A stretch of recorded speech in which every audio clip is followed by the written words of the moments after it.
My name is Mercedes, but I would like to be called Minnow.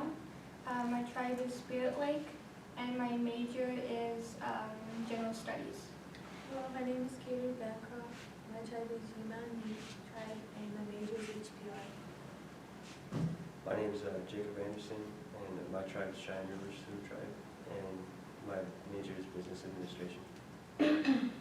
I'm Karen Kelly. My tribe is Victoria affiliated, and my major is social work and human services. Hi, my name is Autumn Hall. I am from MHA. I am majoring in business. Our topic is what are some issues with homelessness in our Indian country? For our definitions, the first word we chose is issues, which is a personal or emotional problem, any problem or difficulty. Homelessness or lack of permanent housing. In the word what, which is used to inquire about the person or occupation, etc. The topic is what are some issues with homelessness in our Indian country? For my summary, I chose an article that starts with a story about how addiction can affect or cause homelessness and is a common struggle for Native Americans to deal with. The documentation of the problem is also an issue that is miscommunicated, since a lot of people who live with their parents or relatives do not claim to be homeless, even if statistically they are.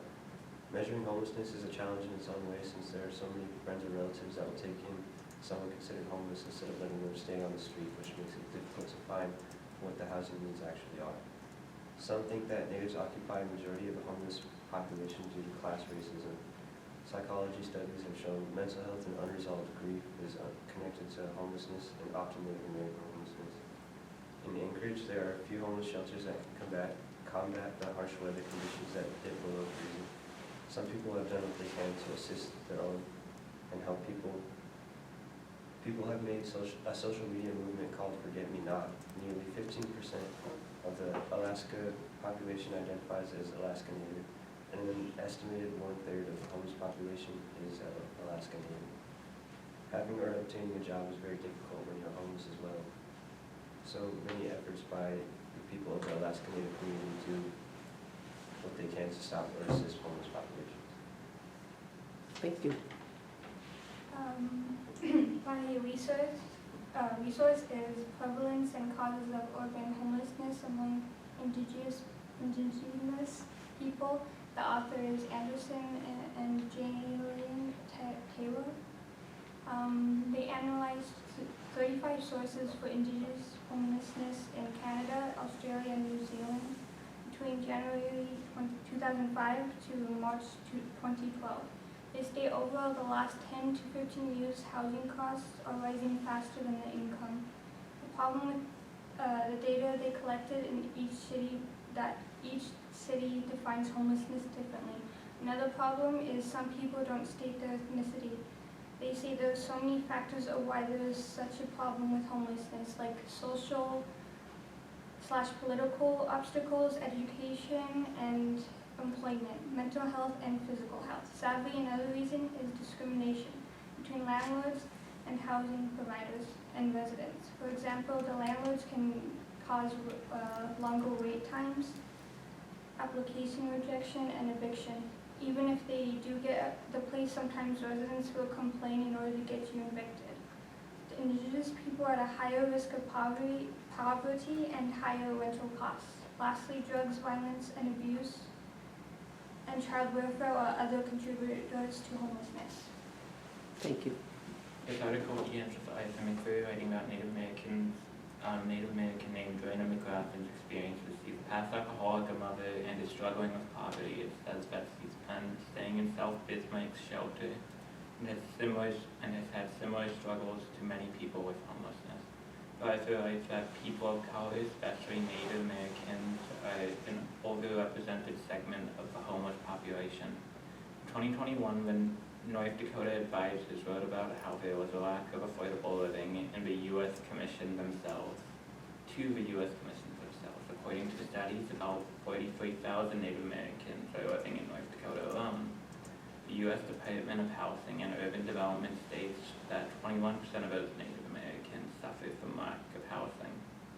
Many shelters are open for Native Americans and provide many services for them.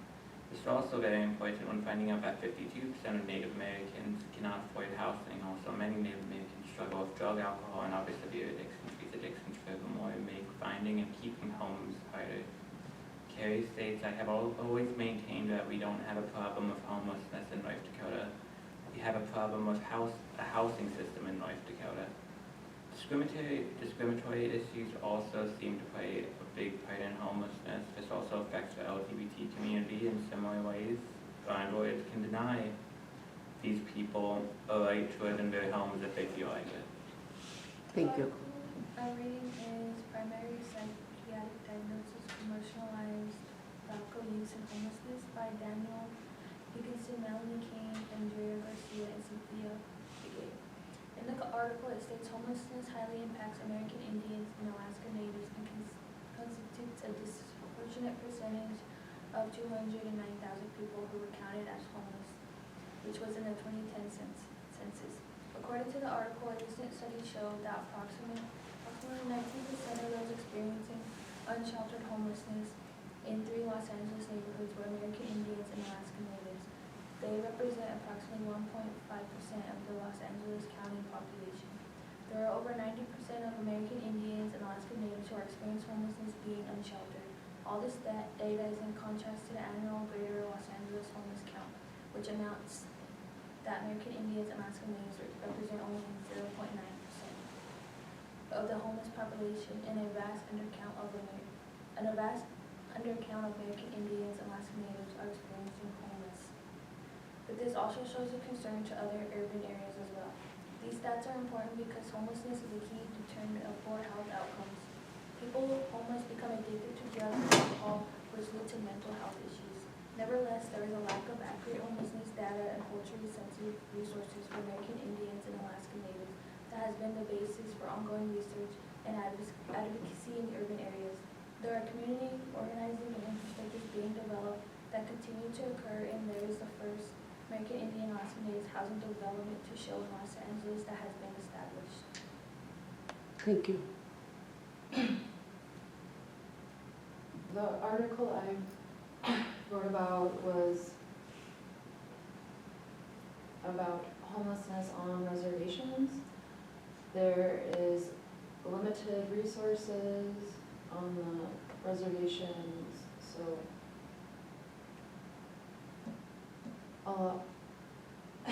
and there are overcrowded or poorly structured communities, which lead to people on reservations being homeless, and there is limited housing there as well, and Native Americans do get targeted off the reservation, so it's kind of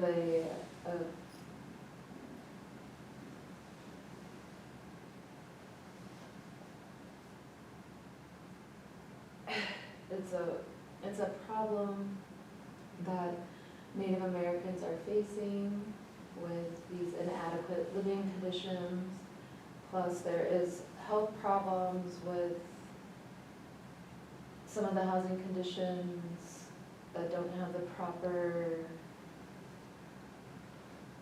systems, or they face extreme weather. The federal government and tribal leaders are working on solutions to address these challenges. Recently, the government allocated $450 million in funding for the Indian Housing Block Grant Program to help build new homes, renovate existing homes, and improve housing conditions for Native Americans. But there is still a lot of work that needs to be done, because this is a challenge that all Native Americans are facing in the U.S. And having a lack of access to basic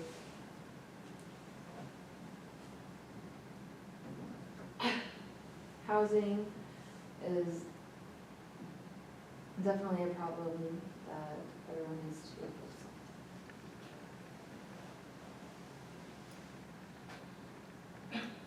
on. All right, so you brought up the subject of homelessness.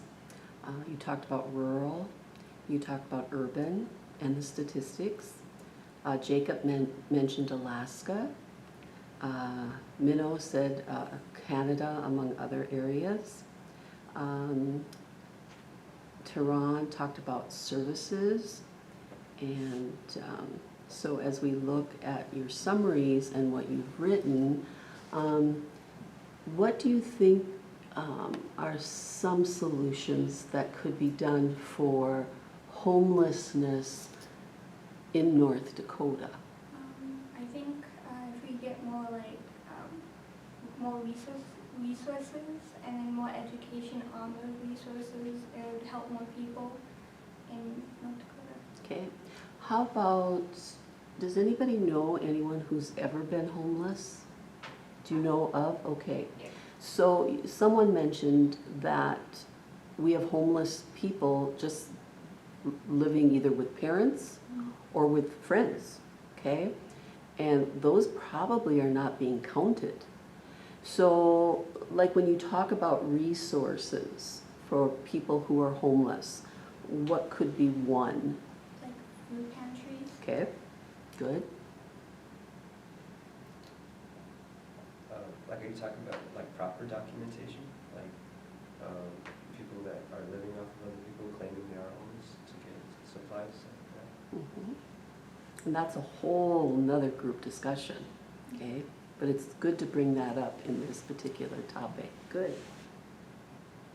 We can also do shelters, more shelters, Mhm. like, because I think one shut down, I don't remember, like not too long ago. And your social services for a major, so you must cover this in classes. Because, yeah, other students in that particular major, and what's available locally here in Bismarck-Mandan for homeless shelters, food pantries, the list, okay? Clothing, basic needs, medicine. Even like showers. Mhm. Okay, good. Anything from the audience as you listened? Because they had studies, one was 2010, so it's a little bit older, but they are gathering data. So Indian Health Service does, as well as Department of Interior with MMIPs, the studies there most currently. So the numbers, they're not from 2010 anymore, like the one study was, because that's 14 years ago. And the world has gone through a pandemic and a lot of change. Even with our technology, we're not up to snuff. But so anybody over there have a question? Did they say anything that you thought you could argue with or not believe? Ooh, yeah. What, did you have a question? I mean, or something that they said that you just kind of go, No, we jumped out of my head.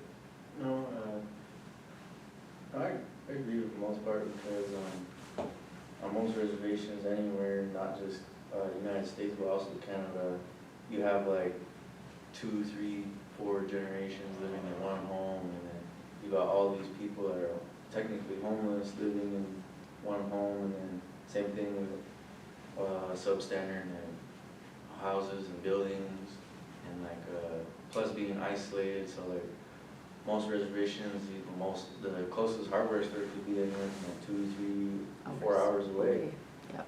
And then with that, it causes whatever. And then and if you have problems like in the house, like say structure-wise, and you have like mold or whatever, then tribal housing comes, and then most of the time, most people that work in tribal housing, you're like, how did you even get this job? And you got your uncle and the boys and them working on your house, and then most of the time they'll either board it up and they'll evict or whatever.